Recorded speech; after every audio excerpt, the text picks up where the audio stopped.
Bienvenido a todos a esta charla en cuanto a la traducción de la literatura irlandesa con Esther Cruz y Barbour.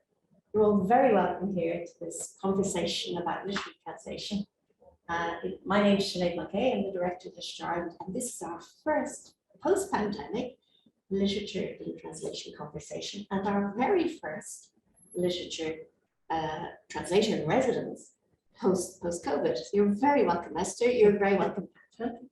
I'd like to welcome you, the audience, but also all the people who are joining us online today. A few words of introduction, then we'll have a conversation of about 45 minutes, and then it'll be open to questions, both here in the room and online. So Esther Cruz studied translation and interpreting at the University of Malaga. Since 2004, she's worked as a translator from English, German, and Modern Greek, all into Spanish. Esther now works as a literary translator for several Spanish publishers: Ciruela, Capitan Swing, Pepitas de Calabaza, Salamandra Graphic, amongst others. She's translated leading writers from a range of languages, including works by Thomas Mann, Stefan Zweig, Jan Morris, and Misha Dunlop. She also co-organizes a series of lectures in literary translation called Tras las Letras at Librería Ancora, a bookshop in her hometown of Malaga. Esther's recent translations include Emma Dabbery's Don't Touch My Hair and Exciting Times by Misha Dunlop. She's currently translating works by Nuala Freeland, including Best Love Rosie. Dr. Catherine Barbour joined Trinity College Dublin as assistant professor in 20th and 21st century Spanish Peninsular Studies in January 2022. Previously a lecturer in Spanish at the University of Surrey, she's also held posts at Queen's University Belfast and the University of St Andrews, where she was awarded her PhD in 2016. In 2018, she was visiting fellow of the Institute of Modern Languages Research, School of Advanced Study, University of London, on the Open World Research Initiative Translingual Strand, Cross-Language Dynamics, Reshaping Community. And good luck to the translator who attempts to translate all that. You're both very welcome. Thank you so much. Thank you so much for that very warm welcome. It's a delight to be here today with Esther. Thank you so much for joining us. Thank you so much. I want to say thank you to all of you and all the people on the other side. And of course, thank you so much to the people of Literature Ireland for the warm welcome they gave me and for giving me this great chance to be here for a long month, well, a short month indeed, to work with the Irish literature.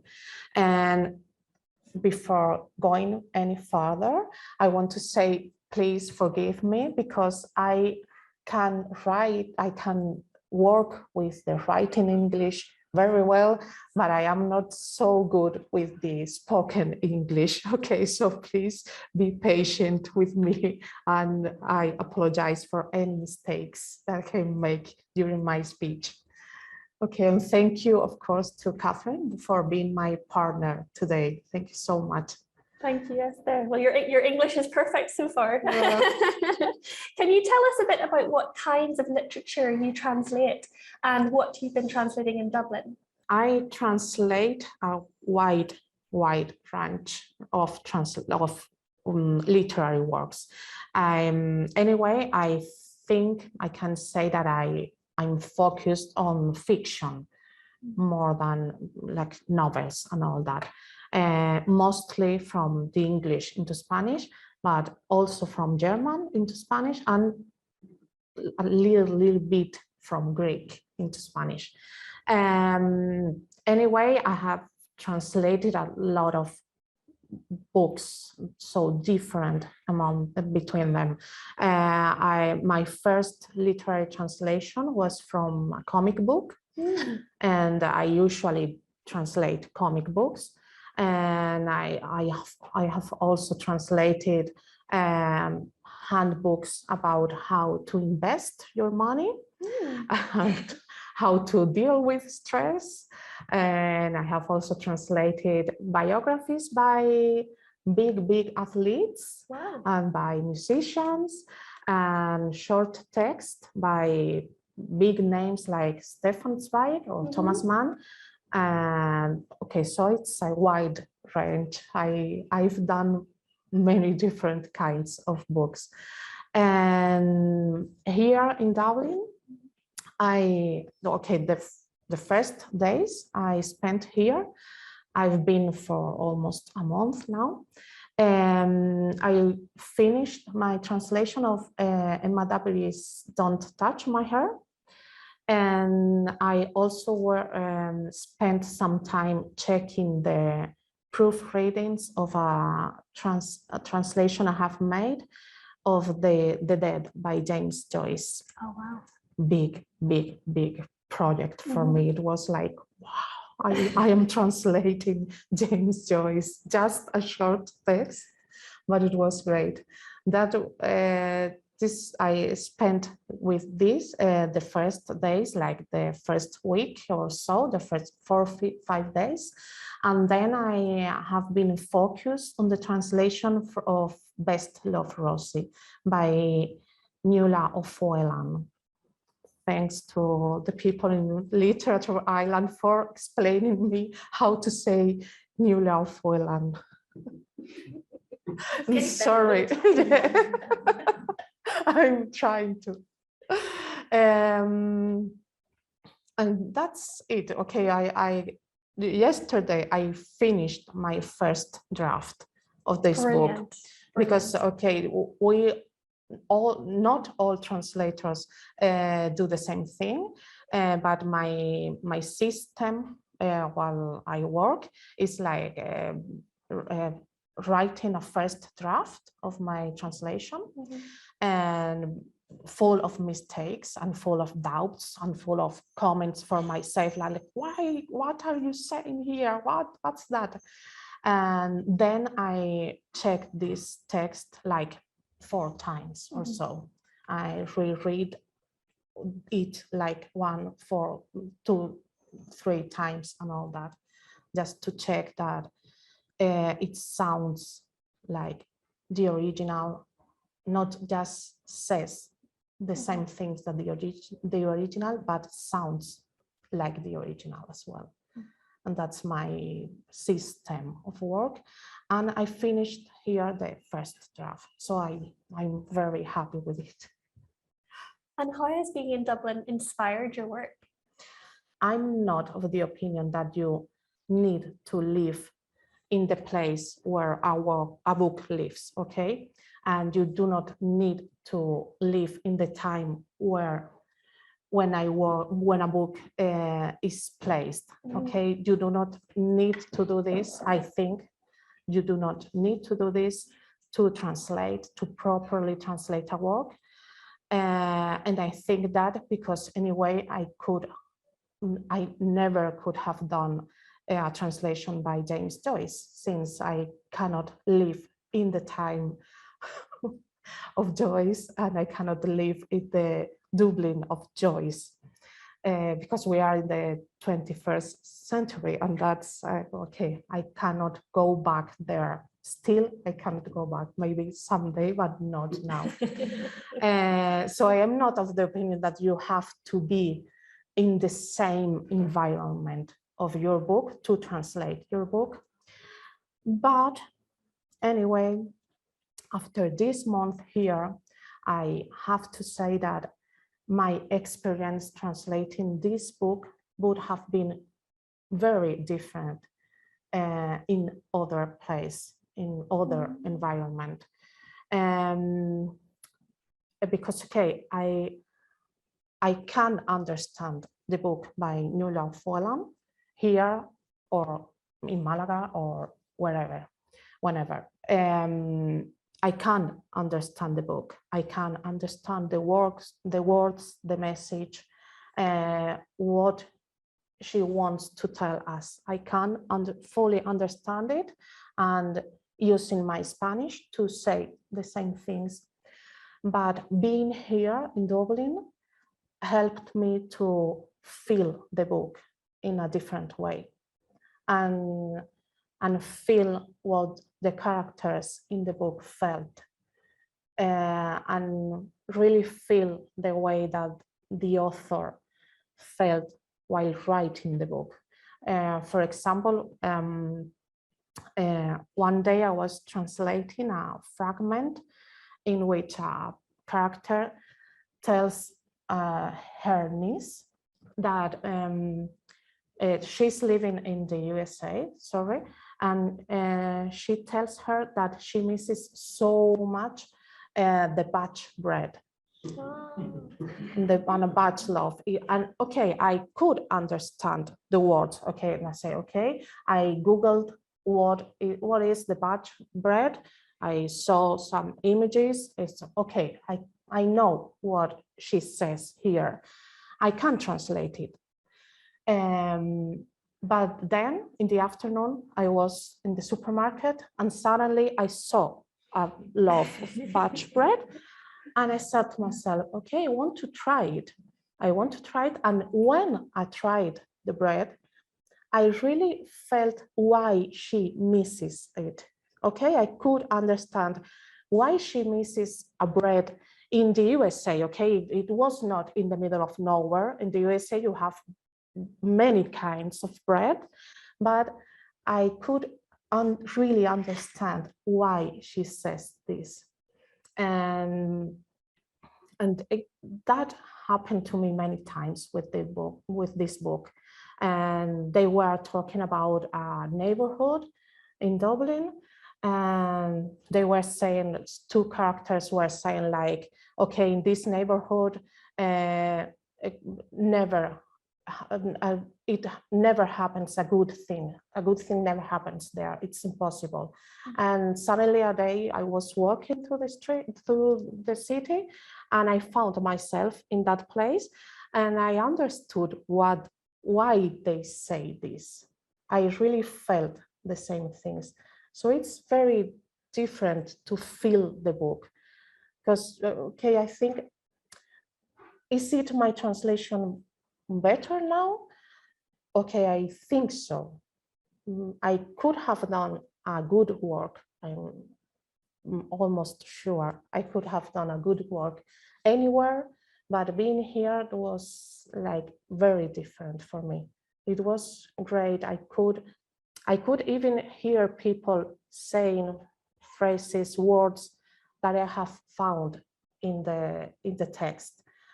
I have found the meaning of these words in Google and in dictionaries, and I have understood the words, but it's very different to hear people using them, and you completely understand and feel the book. And I think that's important. So it was, again, thank you so much for giving me this for this book. I don't know if I have answered your question. Fascinating, but, okay. Absolutely. And you're just showing how translation is a good excuse to eat. Yes, of Trying new course, types always. of bread, which is amazing. Had you been to Ireland before? No, never. That's my first time here. And I have to say that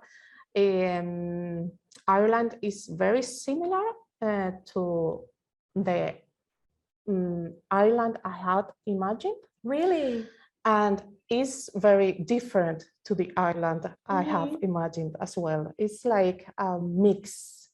Okay, it's very similar in that you have all this greenery everywhere, and you have those cloudy skies that I'm very grateful to them, because I'm from Malaga, and there we are like too hot there for me. So this is great. I have been a little bit in the countryside, and you have those beautiful animals all around. And okay, the buildings, the city is very similar to my imagined Ireland. But I have never thought on how you, I don't know how to say this, how important is really for you your history, your culture, your literature. You can feel the meaning you give to all this while you are walking around the city. And while you are walking around some countryside, okay, you are always finding like memorials or museums or things, places that remember the visitors that you are in a very special place with a great cultural history and a very important political history. And I have not found this thing in another big cities or countries. I think you know how to show the world your culture, your history, your literature, and just walking through the cities. And I think that's very important. And some people should learn from you in this. So I was very surprised and very glad with this thing of Dublin and Ireland, the few places that have been around. So it was great indeed. I want to be back. Sure. You have to come definitely. back. That's amazing. Sure, that's close. Yes. Can you tell us a bit about the role of Irish literature in Spain at the moment, in the literary market in Spain, and how Irish literature relates to that? Okay, okay, that will be my personal opinion, okay? But of course, the Irish literature is like huge. And okay, you cannot understand Western literature without James Joyce or without Oscar Wilde, without the Dracula from Bram Stoker. So it's like you can't think on Western literary tradition without the Irish literature. It's just like that. And nowadays, I think we are seeing new names as well, like Edna O'Brien, for example. There is another big author and a big Irish author. And in Spain, specifically in Spain, I think she's getting more and more known and more appreciated.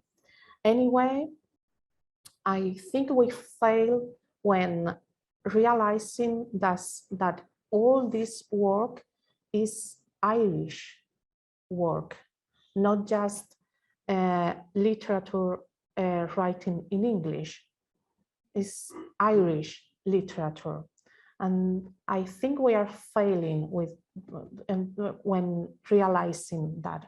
Okay, we have like a too wide picture of English literature, and we identified everything that is written in English like as English literature, and we stop there. And that's a failure, and that's like a very big mistake, because not every English literature written in English, is the same thing and comes from the same origin. And we should know better than that. Anyway, I think that with institutions like Literature Ireland that promotes Irish literature, thanks to those programs and those things, publishing houses in Spain are getting more and more interested in what Irish authors are doing and are highlighting that they are Irish authors, not just authors that write in English, specifically Irish authors. But I think we are that's starting to realize that difference between not just between the Irish literature and other kind of literature written in English. And of course, the translator has a big role in that, in transporting the literature into Yes, Spanish? yes. Okay, we as a translator are trying, okay, the ones that know about institutions like this are trying to promote as well the translation from Irish literature. And okay, I forgot to mention as well, Claire Keegan is another big author that is more and more translated into Spanish. And okay, I think we are like working on improving this thing.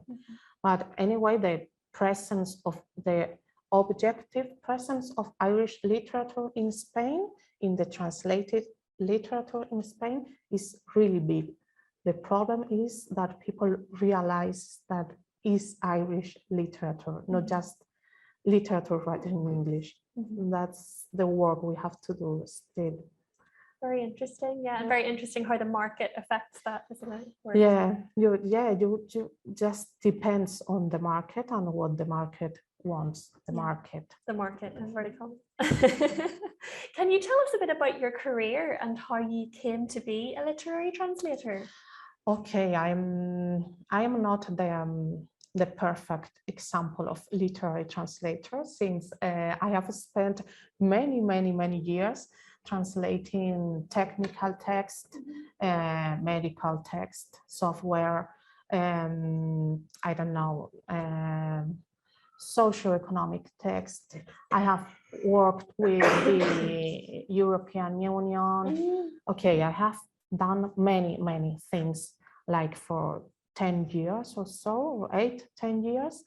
But I had always in mind that I really would like to work with books. So while working on these so different texts for years, I kept studying literary translation. I kept going to seminars, congresses, meetings of literary translators. I kept a link with the literary translation world in my environment. And that's how I got to translate books, because after that 8 or 10 years, suddenly an old friend of mine told about me to a publishing house that was looking for a German translator, and they sent me a comic book to translate from German into Spanish, and that was my first work with literary books. Okay, I have done some books before, but many years before, and like very spare. And then after this comic book came another book from German to Spanish from a different publishing house, and that way started to change from technical into literature. And nowadays I just like translate maybe one text or two from the technical world, but I am mainly, right now, I am a literary translator. Amazing. I can say that.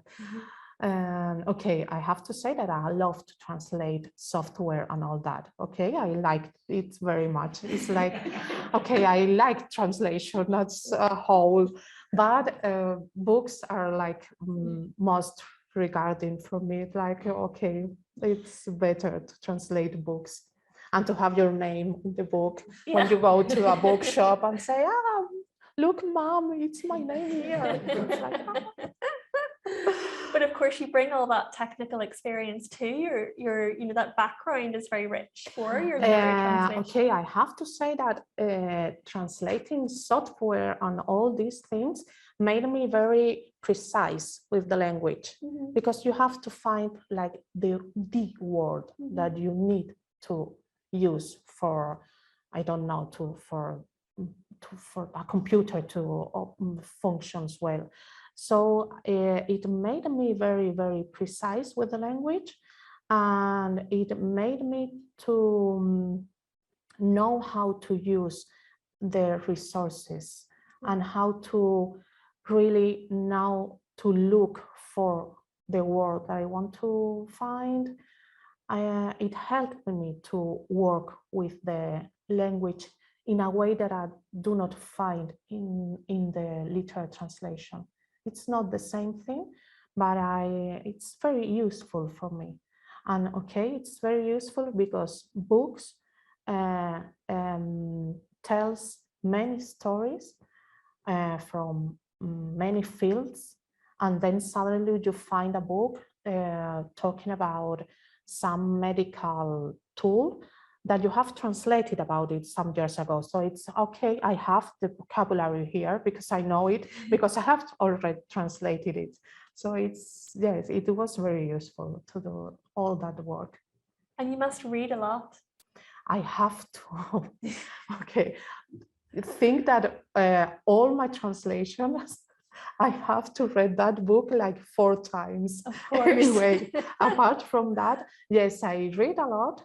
Anyway, I have spent sometimes like my mind was blocked, and okay, I can't read anymore because I am the whole day reading while working. And so I decided, when that block came to me, I decided to participate and be in a reading club in my city. So it's very interesting, that way of reading, because you do not read the books you would read on your own. It's you always are discovering new books, and you are approaching the reading thing from other side, because you have to share it with other people. Yes. So it's very interesting as well for me as a translator, because you realize how a book can be read from many points of view, and how people notice one thing and another people notice another different thing. And that's very useful for me as a translator. And how people, okay, in this reading book club, we are like 3 translators there in the reading club. So everyone knows we are translators. So people start to talk about translation in the meetings. And that would have not happened without us. So people start reading the books, noticing the translation.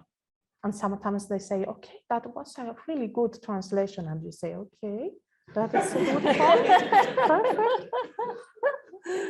Oh, that's really interesting. But this is very important. Of course, it's very important to read a lot, to be a literary translator, because you have to, and it's important to read books written in your language, originally in your language.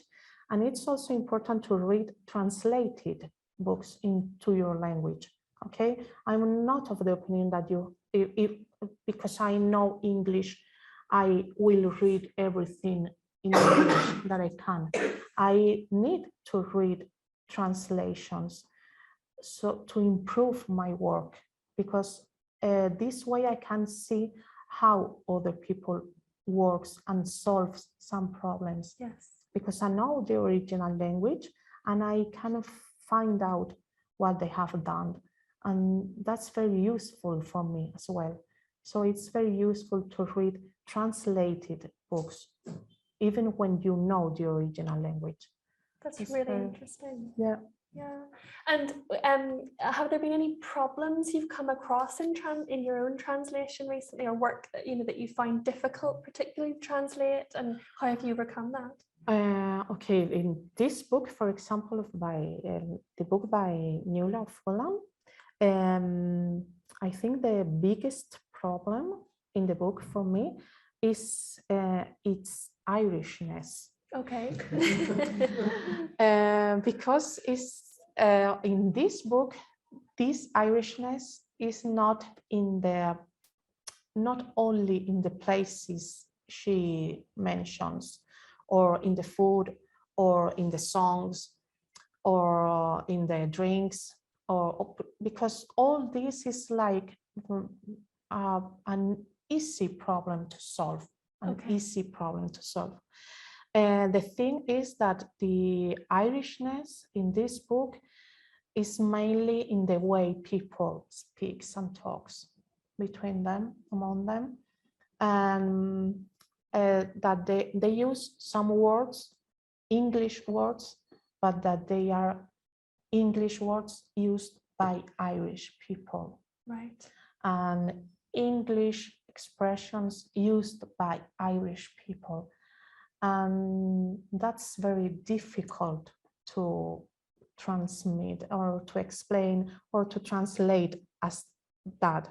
So sadly, I think I will have to use some footnotes. Okay. I say sadly because I am an advocate for footnotes. They are very useful. Okay, you can't fool your text with full footnotes, but they are great. Anyway, I think that many things will be lost in this translation related to this point. And that's very frustrating. But I can't say all the time, like footnote, this character is using this word that is English, but is used by Irish people. It's like you can't do that. So I will try to balance this with other, like highlighting other Irishness that you can find in the book. And this sadly will be lost in a way.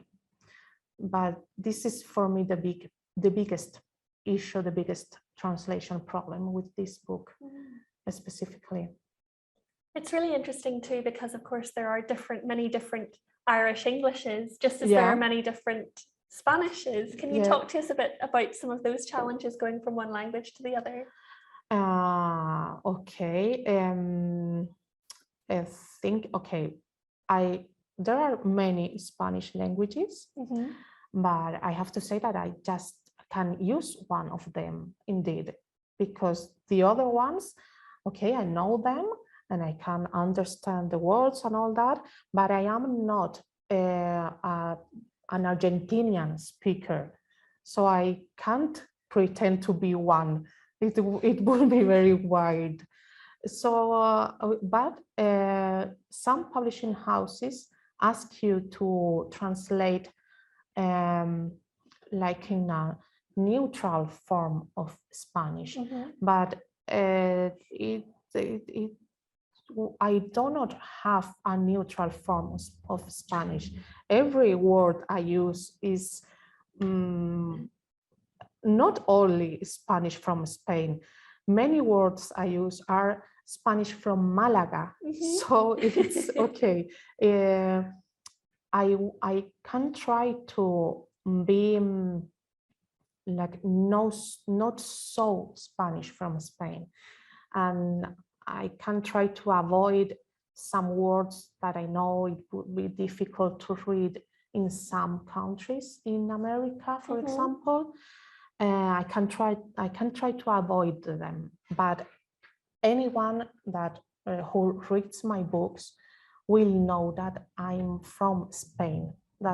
And I think that's a rich thing, because I also want to read translations made by Argentinians or Chileans, Mexicans. Our language is very, very rich, and it's much better to keep using all those words, expressions, and all those. I think the problem is that we lack of translations from the other side of the Atlantic. And that's a big problem. We in Spain need to read more translations made by American translators, and starting to accept that we have a rich language.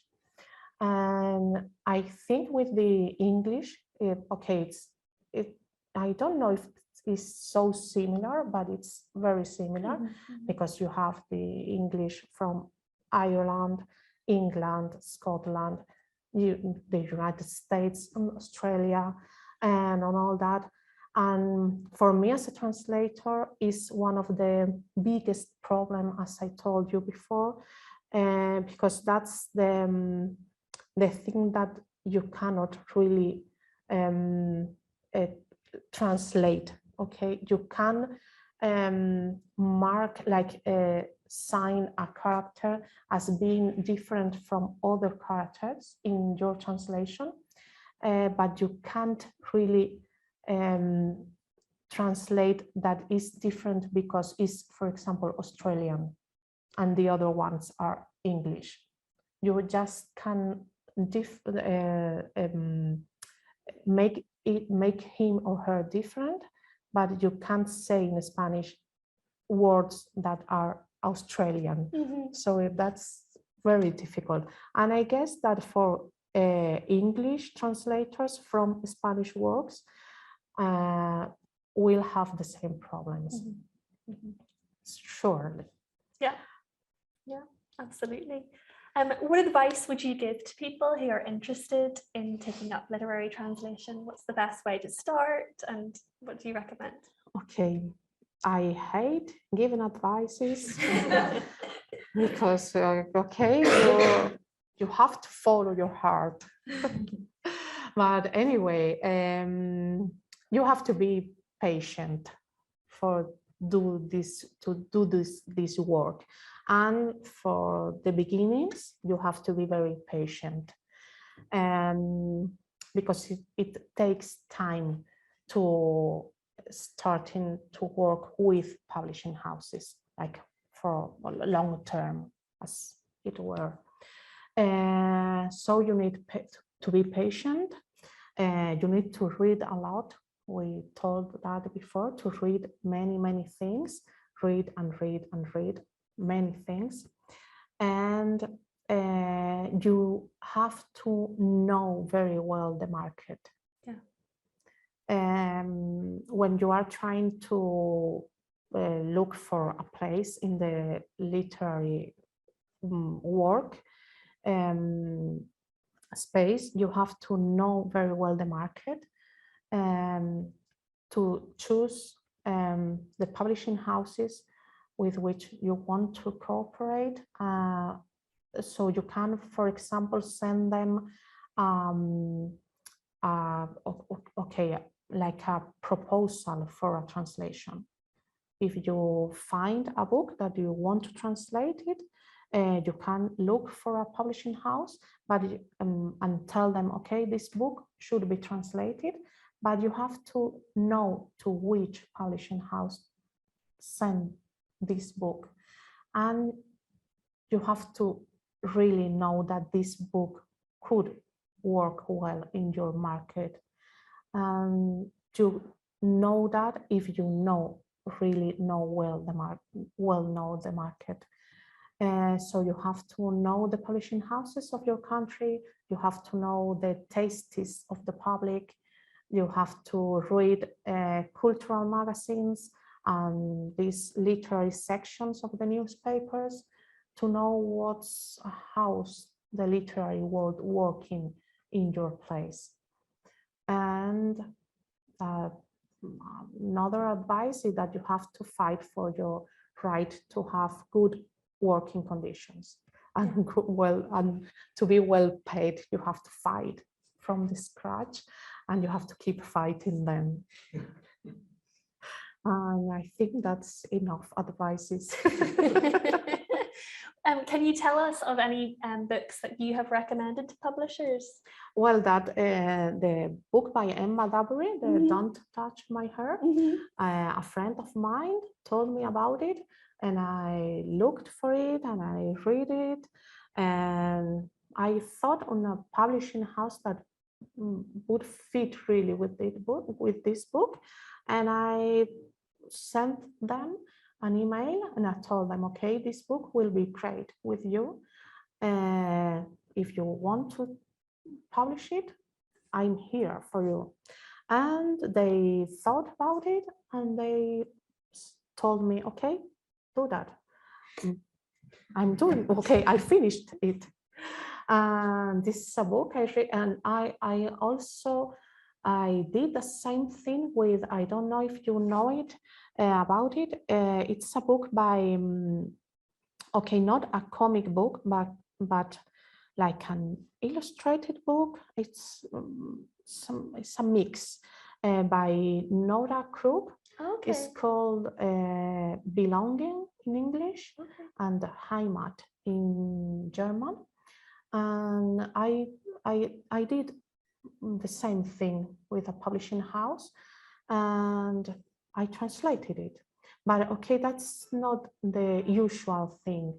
That's a way to start to cooperate with a publishing house, and it's a way to get some books to translate. But I mainly translate what publishing houses send me and tell me to do. And they just contact me and tell me, okay, we want you to translate this book for this date. And I answer, okay, but please for this other date, because I need more time. And they say, okay, and it's an agreement. But it's mostly like 90% of the time, or the publishing houses are who tell you what to translate. Well, I hope they tell you to translate a lot more Irish literature going Hope forward. so, please. I hope so. That would be fantastic. And Yeah. I hope that this experience has really inspired your work going forward. Yes, of course. I have already visited some bookshops, and I have bought many books, and I don't know how to go with them to Spain, but anyway, I will read them, and hopefully I will translate more and more Irish literature, hopefully. Really, because I can feel in the words that I have made, in the Irish works, I can see this Irishness I talked about before. You can see the differences with other English written books and with other English literatures. You can see the difference, and I think Irish literature is very interesting in itself, and you can feel the huge literary culture you have. Okay, it has been years and years and years of big names of literature, and you can see it in the books that are written nowadays. That's wonderful. Yeah. That's wonderful. Well, thank you so much, Esther. This has been Thank so you. fantastic, so you. interesting. I'm going to open up now to the floor. If anyone has any questions they'd like to put forward to Esther, you're very, very welcome. There are some questions online. Yes. Should we go for it? So, the first one is, it's said that James Joyce and some other texts by some other authors are best understood when you read them aloud. So do you take this into consideration when translating? Okay, I know that some translators read the texts aloud. I have to say that I've never done that, and I do not do that, but I do it with some fragments of my texts. I really think that you need to do it. Because there are some dialogues, paragraphs, or whole pages that you feel that you have to hear it. You have to know how it sounds in your language, because the text have a rhyme, a rhythm, music. It can be like fluid, or it can be like a very shortly, or something very rude indeed. But I think that sometimes you need to hear your voice, the voice you're giving, James Joyce or whoever. Sometimes it's really useful to do it. And okay, if I would have like many time for each text. I definitely would read them aloud, but I do not have the time to do it always. Anyway, you know when you need it, definitely. And it's very useful. It's the same thing, okay, with comic books. It usually happens that you find like jokes or something like that. And definitely the jokes, you have to tell anybody your jokes because you have to know if they work, if they really work. So I always tell my jokes to other people and see if they laugh out loud or not, even if I have to change them. Or maybe the songs, when you have to translate a song, a child song or a song, you have to sing it aloud to know if you put some music in it. Although it's some made up music, but you have to listen if this is a song or not. And you have to do, it's pretty funny, this work sometimes. Yeah, there's still more questions, but if anyone has a question in the room, Yeah. go ahead. Hi. I'm just wondering what you mentioned about the Irishness in the book that you're translating. How do you solve that when you translate it to Spanish? Like, are you using a Spanish equivalent, or are you just? Okay, I have in this book, I have, there is one character, there is very Irish. So, and it's an old woman.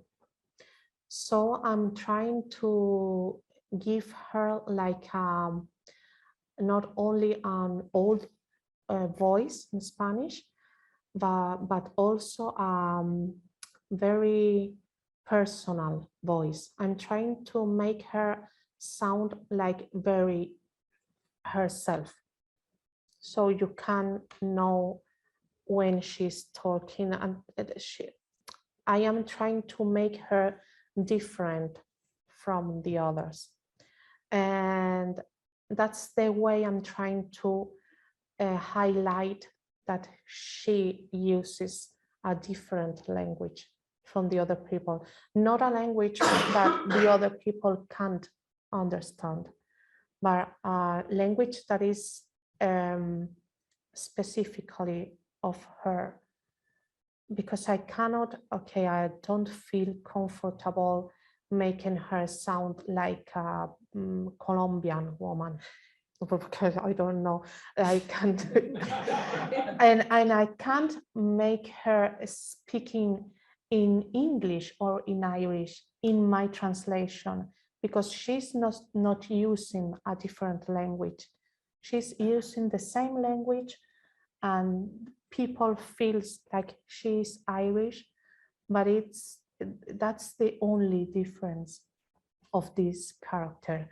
So I'm trying to do this. I'm trying to make her voice different from the other voices.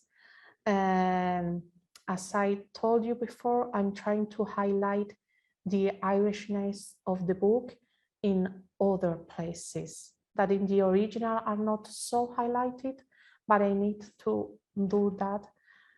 So my translation has a little bit of Irish in it. To compensate. Yeah, to compensate, to balance this loss in my translation. Yes. As a Malagueño myself, Oh.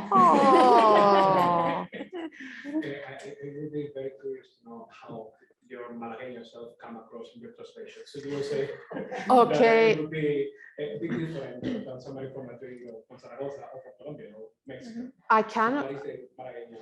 But okay, I can't tell that okay clearly when I use some diminutives, some okay to translate the okay. You in English use very much this little.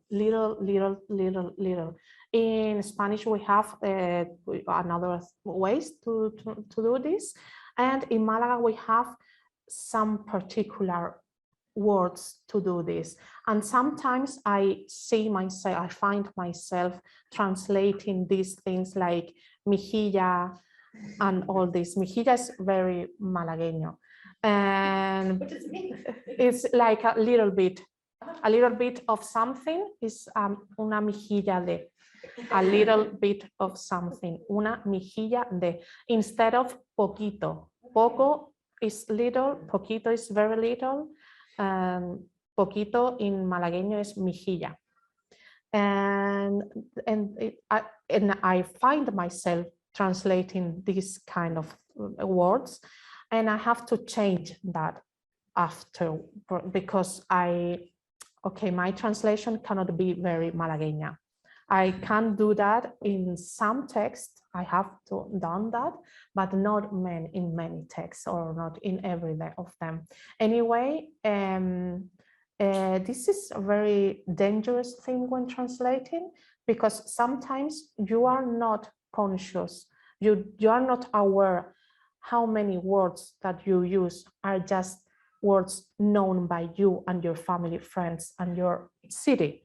You think that everyone uses these words, okay? So why can't I use them in a translation? And then when you start working as a translator, you start finding how many words other people does not understand in Spain. And it's like, why you don't use this word? It's so beautiful. And in those cases, I just keep with my malagueñas words when they are found in the dictionary, by the National Academy of Language. I keep them. In other cases, I have to change them. But it's very useful. I used to translate in the dialogues. I used many malagueñas words in my first draft, and then I delete them. Any other questions? Yes, many. So, yeah, we'll try and get through as many as I can. So, Okay. one person is interested in, you mentioned draft 1 of your translations, and she would like to know how many drafts do you generally get to do? Okay, that's my first draft, for example, is finished. After my first draft, I do a second draft that is based on checking my first draft while checking the original. So I can be completely sure that I have translated the whole text, because you'll be surprised to know how many times people get lost with some sentences or words, adjectives, and all that, or you mix some sentences while you're translating. So I feel more comfortable while double checking that I have made all my work. So that's the second draft is a comparison between the English and the Spanish. So the English, or the original one. So the original text is very present there. Still, it's very present. It's very there, and that's a way for me to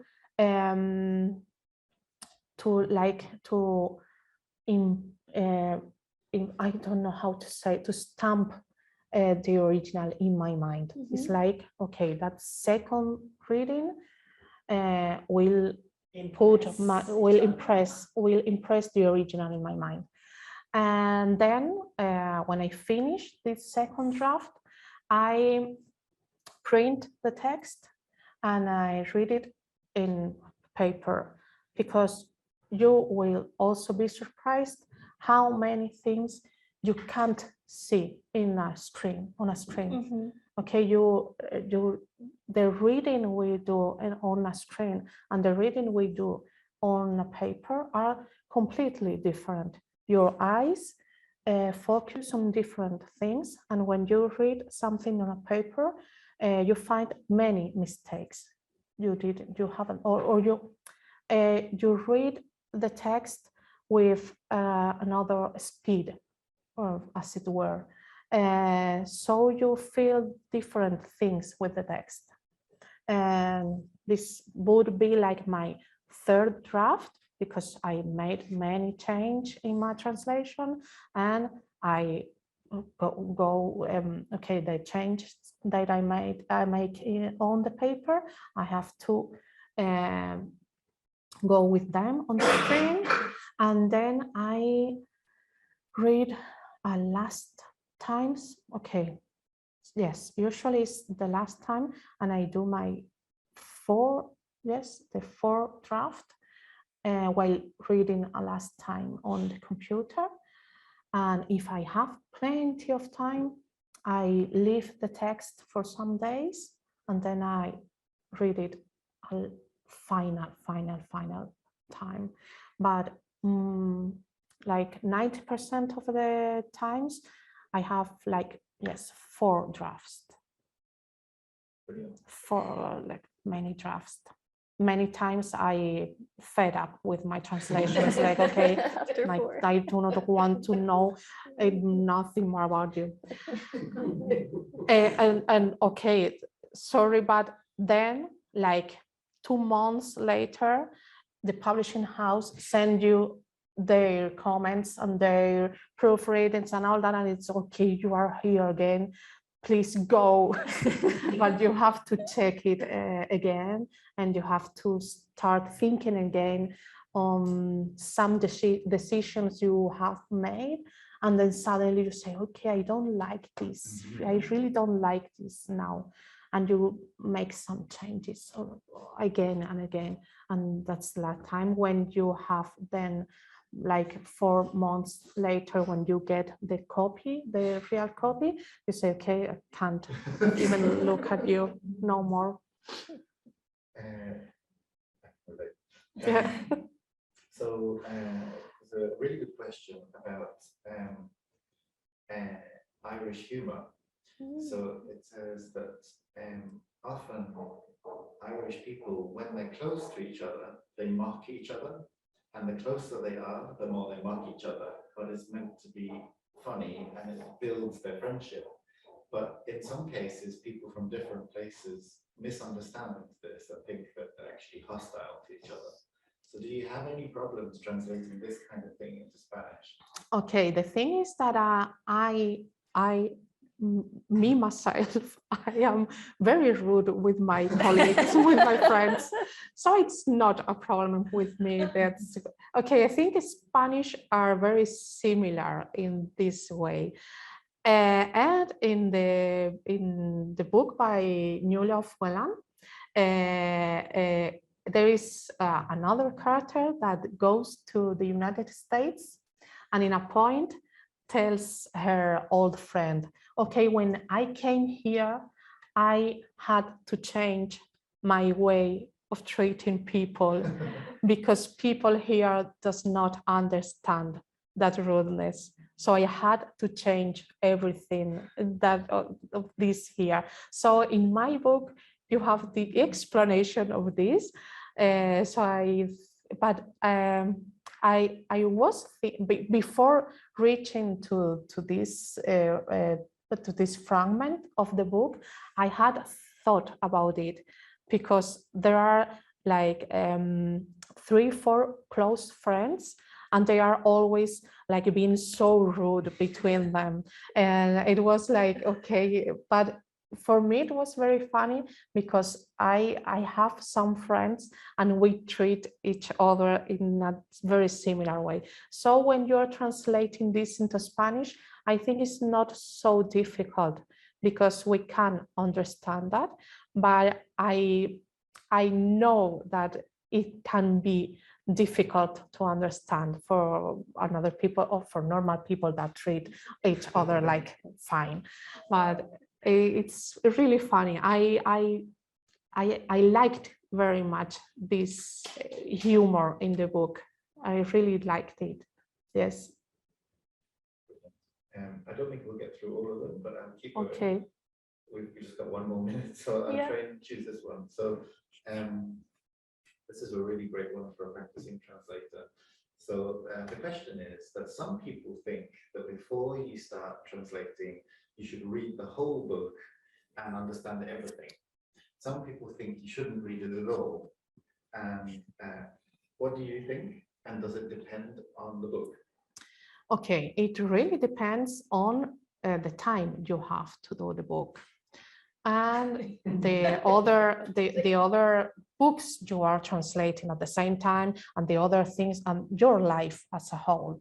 Okay, if you want to have like a life, you can't spend so much time with a book.